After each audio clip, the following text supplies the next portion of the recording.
Assalamualaikum warahmatullahi taala wabarakatuh. Hari ini kumpulan kami akan membentangkan sebuah tajuk yang diberikan oleh pensyarah kami, iaitu Ustaz Fazil bin Jamal, iaitu Fiqh Sirah, yang bertajuk peranan masjid yang dilakukan oleh Rasulullah sallallahu alaihi wasallam di Madinah dan transformasi masjid yang dilakukan bagi membentuk sebuah masyarakat yang mampan dan hebat.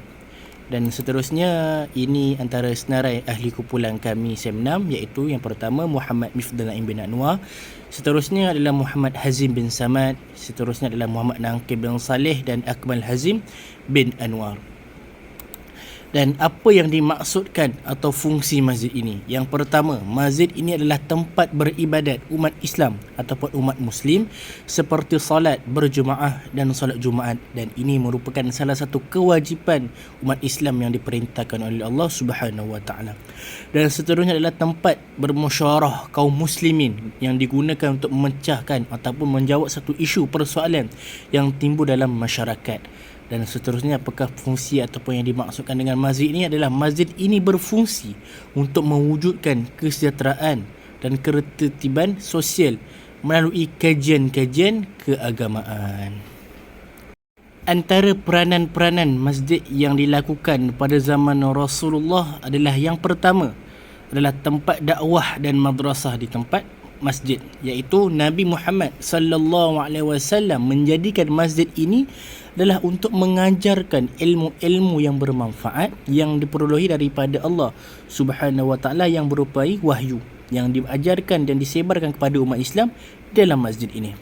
Dan seterusnya, ini merupakan tempat madrasah atau sekolah bagi kaum umat Islam untuk menimba ilmu pengetahuan sebagai panduan hidup, dan ini merupakan salah satu kepentingan umat Islam berada di masjid untuk menimba ilmu pengetahuan yang berguna yang diajarkan oleh Nabi sallallahu alaihi wasallam.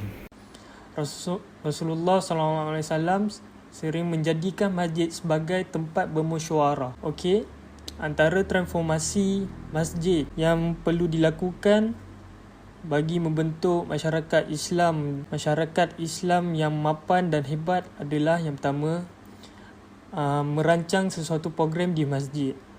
Kenapa kena merancang sesuatu program masjid? Kerana bagi contoh, macam nak merancang program-program agama, program-program ceramah di masjid.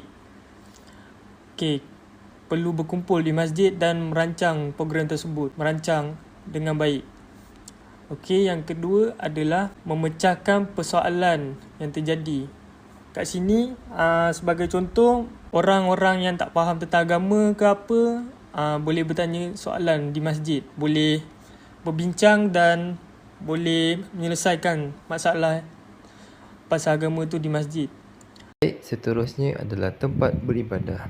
Rasulullah sallallahu alaihi wasallam menjadikan masjid sebagai pusat pembangunan manusia dari aspek akidah, ibadah, akhlak, syariat, muamalah, siasah, aktiviti umat dan juga pentadbiran negara.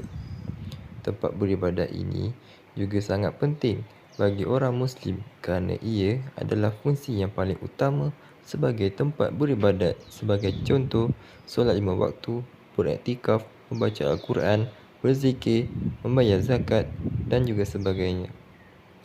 Hal ini sebagaimana yang telah termaktub di dalam salah satu surah Al-Quran, iaitu Allah Ta'ala berfirman yang bererti, dan sesungguhnya masjid-masjid itu adalah kepunyaan Allah, maka janganlah kamu menyembah seseorang pun di dalamnya di samping iaitu Allah. Surah Al-Jin ayat 72. Terakhir ialah tempat latihan mengatur perang. Masjid digunakan untuk mensimulasikan situasi pertempuran atau latihan taktikal. Askar akan berlatih dalam pelbagai formasi dan situasi yang mungkin mereka hadapi di medan perang. Kesimpulannya, masjid mempunyai peranan yang sangat penting dalam kehidupan umat Islam. Masjid adalah sebagai pusat ibadah, pendidikan, sosial dan juga kemanusiaan. Membantu mengeratkan hubungan antara individu dengan Tuhan. Masjid dengan membina masyarakat yang kukuh akan menyumbang kepada memajukan masyarakat dalam pelbagai aspek kehidupan. Sekian, terima kasih.